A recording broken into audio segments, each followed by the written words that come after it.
Lieutenant general فیض حمید کو باضابطہ طور پر چارج شیٹ کر دیا گیا ہے. پریس ریلیز سامنے آئی ہے وہ پاکستان تحریک انصاف کے لیے میرے خیال میں بہت پریشان کن ہوگی, کیونکہ یہ ایک واضح پوزیشن ہے جو پاکستان فوج نے لے لی ہے جنرل فیض کے حوالے سے. اب یہ آ رہے ہیں 9 مئی کی طرف. یہ دوسری چیز ہے جس کی ابھی انکوائری ہو رہی ہے. یہ سمجھتے تھے کہ فیض حمید ہمیں بچا لے گا, فیض حمید کو چارج شیٹ کر لیا گیا تو عمران خان کیوں نہیں ہوں گے. اب یہ بڑی امپورٹنٹ بات ہے, یہ کہہ رہے ہیں کہ جناب جنرل فیض حمید نے عمران خان کے خلاف کوئی گواہی بھی دے دی. السلام علیکم ناظرین, میں ہوں منصور علی خان. اپنے ریل چینل کے اوپر آپ کو خوش آمدید کہوں گا. ناظرین, آج کی سب سے بڑی خبر اب سے کچھ دیر پہلے سامنے آئی ہے اور وہ ہے لیفٹیننٹ جنرل ریٹائرڈ فیض حمید صاحب کے حوالے سے. تفصیل سے اس کے اوپر بیٹھ کے بات کریں گے کہ پاکستان تحریک انصاف کی لگتا ہے کہ مشکلات اور مزید بڑھ سکتی ہیں جو ڈیولپمنٹ آج کی ہوئی ہے, اور یہ ڈیولپمنٹ آخر ہوئی کیوں ہے اس کے بارے میں بات کریں گے. لیکن اس سے پہلے آپ سے ریکویسٹ کہ چینل کو سبسکرائب کرنا مت بھولیے, بیل آئیکن پریس کیجیے. اگر آپ کو ویڈیو پسند آئے اسے لائک اور شیئر ضرور کیجیے گا. میں آج جو آئی ایس پی آر کی جانب سے پریس ریلیز آئی ہے اس سے پہلے ذرا تھوڑا سا میں آپ کو بیک گراؤنڈ بتا دوں کہ جنرل فیض حمید کو گرفتار کیوں کیا گیا تھا اور ان کے خلاف بیسیکلی کارروائی کا آغاز جو ہے وہ کیوں ہوا تھا. معاملہ جو ہے وہ basically top city housing society کا ہے. یہ ہاؤسنگ سوسائٹی جو ہے وہ اسلام آباد کے مضافات کے اندر موجود ہے اور بالکل اسلام آباد ایئرپورٹ کے ساتھ موجود ہے. اور جنرل فیض بلکہ جب وہ ابھی ڈی جی آئی ایس آئی بھی شاید نہیں تھے, اس سے پہلے ہی جو ہے ان کا انٹرسٹ اس سوسائٹی کے اندر آنا شروع ہو چکا تھا. اس سوسائٹی کی ملکیت کے حوالے سے پہلے ہی جو ہے تھوڑے سے مسئلے مسائل چل رہے تھے. لیکن اس کے بعد جنرل فیض کی بیچ میں انٹری ہوتی ہے اور الیجڈلی یہ کہا جاتا ہے کہ جنرل فیض جو ہے انہوں نے اس سوسائٹی کے اوپر جو ہے وہ قبضہ کیا, اپنی طاقت کا استعمال کیا, اپنی پاور کا استعمال کیا, اور جو اس کے جو اوریجنل اونر تھے کاغذات کے مطابق ان کا بھی بائی دا وے ایک مسئلہ چل رہا ہے آلریڈی. تو ان کو جو ہے وہ بے دخل کر دیا گیا اور خود جو ہے اس سوسائٹی کے اوپر انہوں نے قبضہ کر لیا. بعد میں انہی صاحب کے ساتھ جن کے الیجڈلی جن کی سوسائٹی کے اوپر یہ قبضہ کیا تھا انہی کے ساتھ جو ہے وہ معاملات طے بھی کر لیے, اور طے کرنے کے بعد جو ہے وہ کوئی آپس میں کوئی لین دین بھی ہوا. اب ان کا یہ کہنا ہے, جو مالک تھے جو اس سوسائٹی کے الیجڈلی, ان کا یہ کہنا ہے کہ جی میرے گھر سے سونا بھی اٹھا کے لے گئے, میرے دفتر سے بھی پیسے نکال کے لے گئے. اس طرح کے بہت سے الزامات لگے, لیکن پھر خبریں یہ آئیں کہ شاید آپس میں کوئی سیٹلمنٹ ہو گئی ہے. لیکن اس کے بعد انہی صاحب کی جانب سے جو اس سوسائٹی کے مالک تھے ان کی جانب سے ایک کمپلینٹ جاتی ہے سپریم کورٹ آف پاکستان میں, اور وہ کمپلینٹ جو ہے الٹیمیٹلی بھیج دی جاتی ہے منسٹری آف ڈیفنس کی طرف. منسٹری آف ڈیفنس سے وہ جاتی ہے جی ایچ کیو کی طرف. جی ایچ کیو جب اس کی کارروائی کا آغاز کرتا ہے, اس سلسلے میں تحقیقات کا آغاز کرتا ہے, تو انکوائری جب ہوتی ہے تو اس وقت جا کے پتہ لگتا ہے کہ جی جنرل فیض الیجڈلی اس کے اندر ملوث ہیں. اچھا ذہن میں رکھیے گا کہ تب تک یہ بات جو ہے وہ صرف اور صرف اس حد تک ہی تھی کہ جناب کسی ہاؤسنگ سوسائٹی کا معاملہ ہے, اس سے زیادہ کچھ نہیں ہے. ایون دو جو چیٹر ہوتی تھی, جو گفتگو ہوتی تھی لوگوں کے درمیان یا اسلام آباد کے مختلف حلقوں میں, اس میں 9 مئی کا ذکر بھی ہوتا تھا, اختیارات سے تجاوز کرنے کی بات بھی ہوتی تھی, پاکستان تحریک انصاف کو کس طرح سپورٹ کیا گیا, حکومت کا تختہ الٹنے کی باتیں, یہ ساری جو تھی وہ چیٹر تھی. یہ آپس میں گفتگو مطلب آپ کہہ سکتے ہیں کہ ڈرائنگ روم ٹاک تھی, لیکن on the face of it is such کوئی چیز موجود نہیں تھی کہ جناب جنرل فیض کے خلاف کیا یہ کارروائی بھی ہو سکتی ہے. لیکن آج جو چیز سامنے آئی ہے, جو آئی ایس پی آر کی پریس ریلیز سامنے آئی ہے, وہ پاکستان تحریک انصاف کے لیے میرے خیال میں بہت پریشان کن ہوگی, کیونکہ یہ ایک واضح پوزیشن ہے جو پاکستان کی فوج نے لے لی ہے جنرل فیض کے حوالے سے. ٹھیک ہے, میں ان کی پریس ریلیز جو ہے وہ میں آپ کے سامنے پڑھتا ہوں تاکہ آپ کو کافی حد تک جو ہے وہ آئیڈیا ہو جائے کہ اس کے اندر بیسکلی کہا کیا گیا ہے. میں شروع سے لے کر اینڈ تک اس کو پڑھتا ہوں. سب سے پہلے لکھا جاتا ہے جی 12 اگست 2024 کو پاکستان آرمی ایکٹ کی متعلقہ دفعات کے تحت لیفٹیننٹ جنرل فیض حمید ریٹائرڈ کے خلاف فیلڈ جنرل کورٹ مارشل کی کارروائی شروع کی گئی. Field general court marshal K اگلے مرحلے میں لیفٹیننٹ جنرل فیض حمید کو باضابطہ طور پر چارج شیٹ کر دیا گیا ہے. اچھا ذہن میں رکھیے گا, چارج شیٹ تبھی ہوتا ہے جب آپ کے خلاف انکوائریز وغیرہ جو ہے وہ کمپلیٹ ہو جاتی ہیں اور اس کے بعد آپ کو چارج شیٹ کیا جاتا ہے. آگے اس میں کہتے ہیں جی ان چارجز میں سیاسی سرگرمیوں میں ملوث ہونا 1, آفیشل سیکرٹ ایکٹ کی خلاف ورزیاں کرتے ہوئے ریاست کے تحفظ اور مفاد کو نقصان پہنچانا, 2, اختیارات اور سرکاری وسائل کا غلط استعمال, 3, اور افراد کو ناجائز نقصان پہنچانا شامل ہیں, 4. یہ 4 مختلف چیزیں ہیں جس کے اوپر آلریڈی ان کو چارج شیٹ کر دیا گیا ہے. Field general court marshal K اس عمل کے دوران ملک میں انتشار اور بدامنی سے متعلق پرتشدد واقعات میں لیفٹیننٹ جنرل فیض حمید کے ملوث ہونے سے متعلق علیحدہ تفتیش بھی کی جا رہی ہے. یہ جو 4 چیزیں میں نے آپ کو بتائی ہیں اس پہ ان کو آلریڈی چارج شیٹ کر دیا گیا ہے.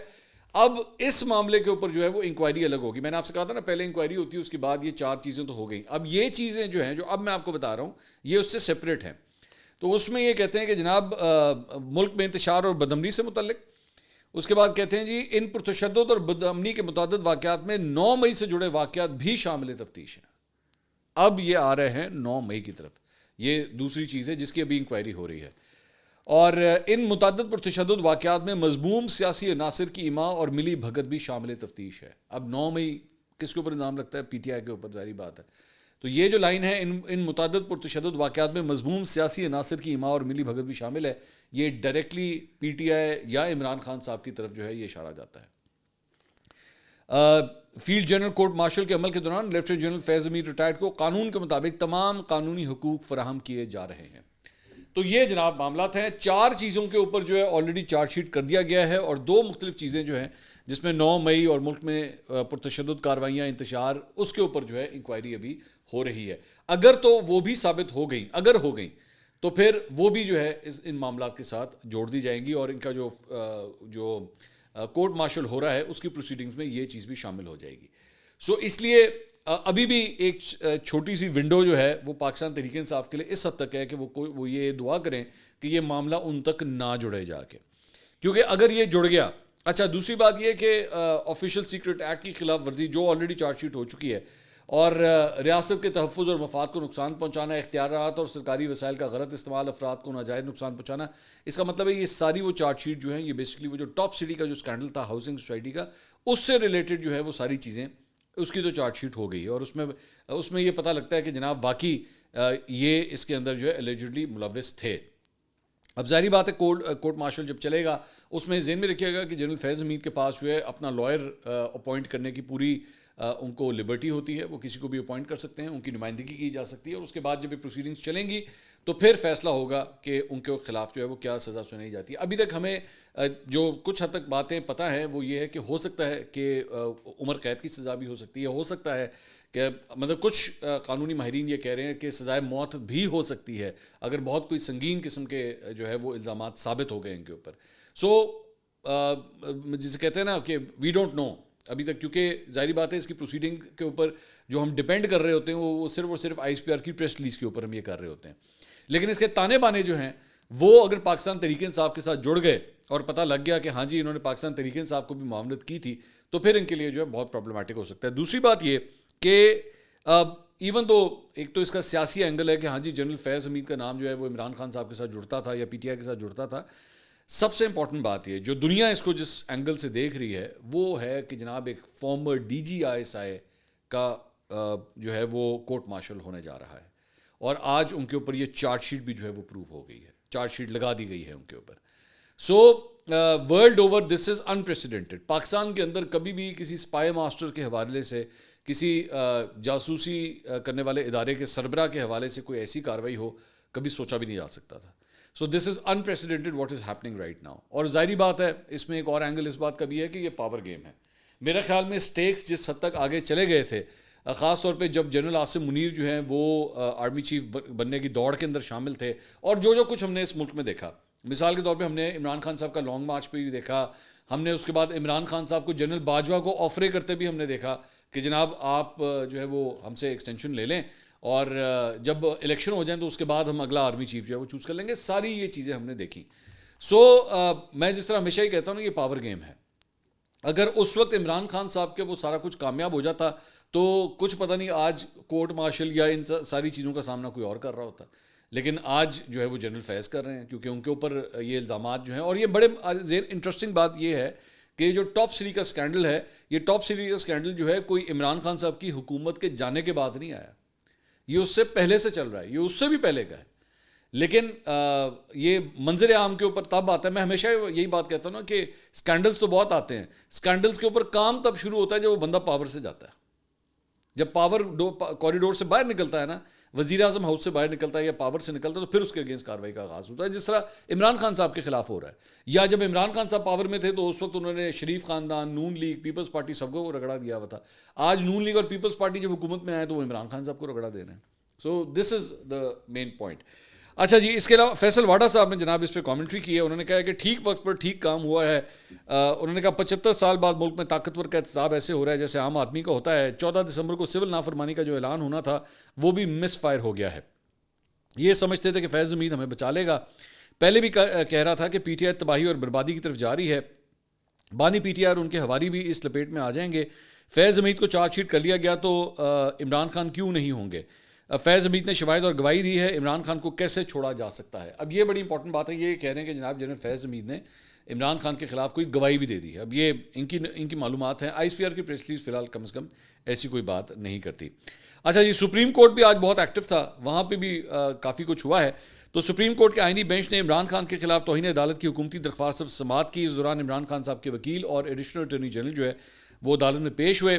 عدالت نے سوال کیا کہ کیا حکومت اس درخواست کو چلانا چاہتی ہے, تو ایڈیشنل اٹارنی جنرل نے جواب دیا کہ حکومت سنجیدگی سے درخواست پر سماعت چاہتی ہے. عمران خان نے 25 مئی کو لانگ مارچ کیا اور عدالتی حکم کی خلاف ورزی کی. آئینی بینچ کے سربراہ جسٹس امین الدین نے کہا کہ توہین کا معاملہ عدالت اور توہین کرنے والے کے درمیان ہوتا ہے. اگر عدالت نے نوٹس کیا تو عمران خان کو کمرہ عدالت میں پیش بھی کرنا پڑے گا. آپ عدالتی پیشی سے متعلق ہدایت لے لیں. تو اس دوران عمران خان صاحب کے وکیل سلمان اکرم راجہ نے کہا کہ عمران خان کی جانب سے جواب جمع کرا دیا ہے. عدالت کا زبانی حکم عمران خان تک نہیں پہنچ سکا ہے, موبائل سروس کی بندش کے باعث وکلا کا رابطہ نہیں ہو سکا تھا. بعد میں آئینی بینچ نے کیس کی سماعت غیر معینہ مدت تک کے لیے ملتوی کر دی. یہ پرانا لانگ مارچ ہے جب عمران خان صاحب باہر ہوا کرتے تھے, اور اس وقت انہوں نے وہی ادھر سے ہی سوابی والی سائڈ سے, سوابی انٹرچینج سے جو ہے وہ ایک لانگ مارچ کرتے ہوئے اسلام آباد کی طرف آئے تھے, اور سینٹورس کے اوپر اگر آپ کو یاد ہوگا یہاں پہ آ کے اپنا وہ لانگ مارچ روک دیا تھا. ایون دو کورٹ کی جانب سے منع کر دیا گیا تھا, اور جب ان کے خلاف توہین عدالت کی کارروائی کا آغاز ہوا تھا تو اس وقت انہوں نے کہا تھا کہ جناب وہ ہمیں تو کورٹ کا آرڈر ہی نہیں ملا تھا, تو ہمیں کورٹ کا چونکہ آرڈر نہیں ملا تو اس وجہ سے جو ہے وہ ہم یہ لانگ مارچ جو ہے وہ کرتے رہے. اچھا جی, اس کے علاوہ سپریم کورٹ کے آئینی بینچ نے 9 مئی واقعات کی جو ہے وہ عدالتی تحقیقات کے لیے عمران خان کی درخواست پر سماعت کی, جس سلسلے میں ایڈیشنل اٹارنی جنرل اور عمران خان کے وکیل جو ہے وہ عدالت میں پیش ہوئے. سماعت کے دوران ایڈیشنل اٹارنی جنرل نے کہا کہ درخواست عوامی اہمیت کی نہیں ہے اور اس پر اعتراضات ہیں. عدالت نے درخواست پر رجسٹرار آفس کے اعتراضات ختم کرتے ہوئے اسے سماعت کے لیے مقرر کرنے کی ہدایت کی. عمران خان کے وکیل حامد خان نے کہا کہ 1.5 سال ہو چکا ہے, پتہ تو کرائیں 9 مئی کو ہوا کیا تھا. 9 مئی کے بعد سینکڑوں مقدمات ہوئے, ایک سیاسی جماعت کو دیوار سے لگا دیا گیا. جسٹس جمال مندوخیل نے سوال کیا کہ آپ نے ہائی کورٹ سے رجوع کیوں نہیں کیا. حامد خان نے کہا کہ یہ کسی صوبے کا نہیں پورے ملک کا معاملہ ہے, اس لیے سپریم کورٹ سے رجوع کیا ہے. عدالت نے عمران خان صاحب کے وکیل سے کہا کہ ابھی صرف رجسٹرار آفس کے اعتراضات ختم کرتے ہیں, ابھی میرٹس پر کیس نہیں سنا, کیس دوبارہ مقرر ہونے پر اٹھائے گئے سوالات پر عدالت کو مطمئن کرنا ہوگا. اور اس سماعت کے دوران جو ہے جسٹس مسرت ہلالی نے ریمارکس دیے کہ اگر کمیشن بن بھی گیا تو صرف ذمہ داری ہی فکس کرے گا, جوڈیشل کمیشن رپورٹ کا فوجداری مقدمات پر اثر نہیں پڑے گا. اور بعد میں کیس کی سماعت جو ہے وہ غیر معینہ مدت کے لیے ملتوی کر دی گئی. اس کے علاوہ جناب سپریم کورٹ نے آئینی بینچ نے زیر حراست افراد کو عام جیلوں میں منتقل کرنے کی لطیف کھوسہ کی استدعا جو ہے اسے مسترد کر دیا ہے. جسٹس امین الدین کی سربراہی میں 7 رکنی آئینی بینچ نے اس کیس کی سماعت کی. سماعت جب شروع ہوئی تو ایڈیشنل اٹارنی جنرل نے سماعت ملتوی کرنے کی استدعا کی اور کہا کہ وزارت دفاع کے وکیل خواجہ حارث بیمار ہیں, انہیں معدے میں تکلیف ہے, اس لیے پیش نہیں ہو سکتے. لطیف کھوسہ نے زیر حراست افراد کو عام جیلوں میں منتقل کرنے کی استدعا کی, جسے آئینی بینچ نے مسترد کر دیا. لطیف کھوسہ نے کہا کہ جیلوں میں کم از کم ملاقات تو ہو سکتی ہے, تو جسٹس امین الدین نے ریمارکس دیے کہ ملاقات کے حوالے سے اٹارنی جنرل یقین دہانی کروا چکے ہیں. ایڈیشنل اٹارنی جنرل نے بتایا کہ ملاقات کروائی جا رہی ہے. جسٹس امین الدین نے ریمارکس دیا کہ مقدمہ سن رہے ہیں, فی الحال کسی اور طرف نہ جائیں, اور اس کے بعد کیس کی سماعت جو ہے وہ جمعرات تک کے لیے ملتوی کر دی گئی. اس کے علاوہ GHQ حملہ کیس میں پی ٹی آئی رہنماؤں سمیت 25 غیر حاضر ملزمان کے ناقابل ضمانت وارنٹ گرفتاری جو ہے وہ جاری کر دیے گئے ہیں. عدالت کی جانب سے جن لوگوں کے خلاف وارنٹ گرفتاری جاری ہوئے ہیں اس میں وزیر اعلیٰ خیبر پختونخوا علی امین گنڈا پور, شبلی فراز, کنول شوذب, راشد حفیظ, کرنل شبیر, عمر تنویر بٹ اور شہریار آفریدی اس میں شامل ہیں. اس GHQ حملہ کیس کی سماعت آج اڈیالہ میں ہونی تھی, لیکن سماعت ATC جج امجد علی شاہ کی رخصت ہونے کے باعث جو ہے وہ ملتوی کر دی گئی ہے. تو گزشتہ سماعت پر PTI کے جو بانی ہیں عمران خان صاحب, ان سمیت 89 رہنماؤں اور کارکنان پر فرد جرم جو ہے وہ عائد کی گئی تھی. اس کے علاوہ جناب ہم نے پچھلے ویلاگ کے اندر ذکر کیا تھا کہ پاکستان تحریک انصاف کے چند فالوورز کی جانب سے جو ہے وہ چند اینکروں کو بڑی تڑیاں چھڑیاں دی جا رہی ہیں. فرسٹریشن ہے بیسکلی, اٹ ہیپنس, ہوتا ہے ان لوگوں کے اوپر. یہ جس طرح وہ دورے پڑتے ہیں نا, تو یہ دورہ پڑ جاتا ہے, یہ پاگل ہو جاتے ہیں. کبھی کسی کو دھمکیاں دینا شروع کر دینا, کبھی کسی کو اس کو مار دو, اس کو یہ کر دو. وہ شہباز گل بھی میں دیکھ رہا تھا, وہ ہمارے ایک دوست ہیں شیخ غیاث, وہ بھی پوڈ کاسٹ کرتے ہیں, ان کے حوالے سے بھی بڑی اس نے فضول قسم کی جو ہے وہ ٹویٹس وغیرہ کی ہوئی تھی. ہو جاتا ہے تھوڑی دیر کے بعد جب بہت زیادہ فرسٹریشن ہوتی ہے نا, سمجھ نہیں آتی کی کریے, تو پھر یہ اس قسم کی چیزیں کرنا شروع کر دیتے ہیں. تو خیر تو وہ حسن ایوب صاحب کے حوالے سے جو ہے پوری ایک کیمپین کا آغاز کیا گیا پی ٹی آئی کے چند فالوورز کی جانب سے. تو انہوں نے کل سما کے پروگرام میں طلعت حسین صاحب کے شو میں وہ تشریف لائے ہوئے تھے, اور انہوں نے کہا کہ اگر مجھے کچھ ہوا تو ذمہ دار اڈیالہ کا چانسلر عمران خان نیازی ہوگا, اپنی سیکیورٹی میں خود رکھوں گا. تو دس از ویری سیریس, اور یہ جو کچھ بھی ہو رہا ہے Pakistan Tehreek Insaf needs to step اپ, اور ان کی جو موجودہ ایڈمنسٹریشن ہے they need to step up and they need to stop all this, they have to say this. کیونکہ اگر خدا نخواستہ ان صحافیوں کو جن کو ٹارگٹ کیا جا رہا ہے ان کو واقعی اگر کچھ ہوا تو سارا ملبہ جو ہے نا وہ پی ٹی آئی کے اوپر آ جانا ہے. سو اس ٹیمپریچر کو نا تھوڑا سا نیچے لانے کی ضرورت ہے, اپنے فالوورز کو سمجھانے کی ضرورت ہے, they need to behave themselves. اچھا جی, اس کے علاوہ سلمان احمد صاحب he doesn't seem to be behaving himself, کیونکہ بشرا بی بی کے خلاف جو ہے ان کی کیمپین جو ہے وہ زور و شور سے جاری ہے. کل رات کو انہوں نے ٹویٹ کیا, انہوں نے کہا I just got a call from Bushra Bibi's handlers, they told me that Imran Khan has sent a message to me through the lawyer Faisal Chaudhry. جنونیس, I told the handlers that I don't scare easy. Faisal Chaudhary is an unreliable messenger. So is Bushra Bibi, using him to stop me from giving evidence against her. Stay tuned for the evidence. تو وہ evidence تو ابھی تک نہیں آیا جب تک ہم ویلاگ بنا رہے ہیں, لیکن ان کا یہ کہنا ہے کہ جناب مجھے پیغام پہنچایا گیا ہے کہ آپ جو ہے وہ ذرا ہاتھ ہولا رکھیں تھوڑا سا. اچھا جی, اس کے علاوہ فواد چودھری صاحب نے جنگ کے اندر جناب ایک کالم لکھا ہے, اور انہوں نے کالم کے اندر جو ہے وہ ایک نیشنل گورنمنٹ کا ذکر کیا ہے. انہوں نے کہا کہ موجودہ حالات میں فوری انتخابات ایک جمہوری حل ہو سکتا ہے, لیکن موجودہ سیاسی جماعتوں اور اسٹیبلشمنٹ کے درمیان شدید عدم اعتماد کی وجہ سے یہ حل قابل عمل نظر نہیں آتا. ایسے میں قومی حکومت کا قیام ایک درمیانی اور متفقہ حل کے طور پہ سامنے آتا ہے.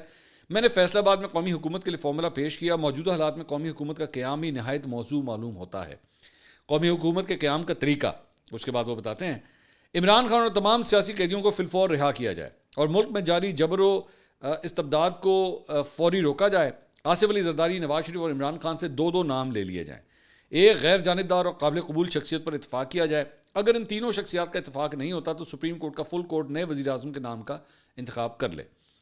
پارلیمان سے 1 سال کی عبوری حکومت کا مینڈیٹ حاصل کیا جائے. عبوری حکومت کے اختیارات, عبوری حکومت کا بنیادی مقصد انتخابات کے لیے سازگار ماحول پیدا کرنا ہوگا. IMF پروگرام کی شرائط پر اتفاق رائے پیدا کرنا, الیکشن کمیشن کی تشکیل نو اور عدلیہ کی آزادی یقینی بنانے کے لیے ترامیم کرنا. صوبائی حکومتوں کا کردار, عبوری حکومت کے دوران صوبائی حکومتیں برقرار رہیں تاکہ تمام جماعتیں اپنے ایجنڈے کو جاری رکھ سکیں اور مثبت مسابقت کا ماحول پیدا ہو. انتخابات کی منصوبہ بندی, عبوری حکومت اپنے قیام کے 90 مہینے میں الیکشن شیڈول کا اعلان کرے. 12ویں ماہ میں اقتدار انتخابات جیتنے والی جماعت کے حوالے کر دیا جائے. تو یہ فواد چودھری صاحب نے یہ تجویز پیش کی ہے. میرا ذرا تھوڑا سا اس معاملے پہ ایک اعتراض ہے. پہلی بات تو یہ, فواد چودھری صاحب یہ جو نیشنل گورنمنٹ کی بات کر رہے ہیں نا, اس خیال سے کر رہے ہیں, اس اعتماد سے کر رہے ہیں, اس خواہش سے کر رہے ہیں, وشفل تھنکنگ کے تحت کر رہے ہیں کہ جناب یہ انٹرم گورنمنٹ یا کیئر ٹیکر گورنمنٹ جدو آئے گی نا تو پھر چلی بھی جائے گی. ان کے ذہن میں یہ بات ہے. لیکن مسئلہ یہ ہے نا کہ پاکستان کے اندر جدو کوئی حکومت آ جانا ہے نا, پھر پتہ نہیں ہوتا انہیں واپس کدو جانا ہے. آپ کے سامنے پنجاب کی صورتحال ہے, کے پی کی صورتحال ہے, یہاں پہ کیا ہوا تھا, نہیں ہوئے نا انتخابات. تو مجھے نہیں پتا مطلب یہ فواد چودھری صاحب جو بھی یہ تجویز دے رہے ہیں اس کا گارنٹرز کون ہوں گے, کون یہ گارنٹی کرے گا کہ ہاں جی یہ واقعی 1 سال کے لیے آئے گی یہ گورنمنٹ اور 9 مہینے کے بعد واقعی الیکشن کرانے کے لیے موڈ میں ہوگی. میں ویسے ہی ضیاء الحق صاحب کا وہ دور مجھے یاد آتا ہے جب وہ بار بار کہتے تھے بس یہ اگلے چند مہینے الیکشن ہو جانا ہے. الیکشن ہوا ہی نہیں اور 10 سال گزر گئے اسی طرح. تو فواد چودھری صاحب کی تجویز بہت اچھی ہے, لیکن اس میں مسائل بہت زیادہ ہیں کہ اس کو اس کا گارنٹی کون دے گا, اس کا مینڈیٹ کیا ہوگا, وہ کوئی پالیسیز بنا بھی سکے گی.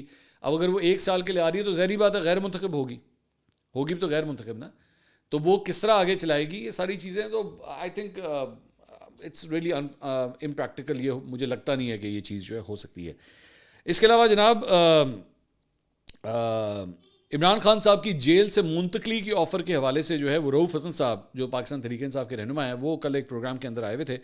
انہوں نے انکشاف کیا جی عمران خان کو اڈیالہ جیل سے پشاور منتقل کرنے کی آفر بالکل آئی تھی, مگر میں نہیں چاہوں گا کہ اسٹیج کے اوپر میں اس کی تفصیل میں جا کر معاملات کو خراب کروں. بس اتنا ہی کہہ سکتا ہوں کہ بالکل یہ آفر میز پر موجود تھی اور بات یہیں سے آگے بڑھے گی.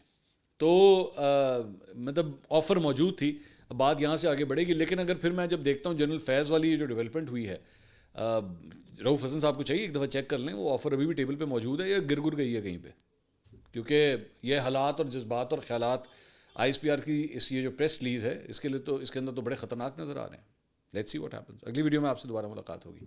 اللہ حافظ.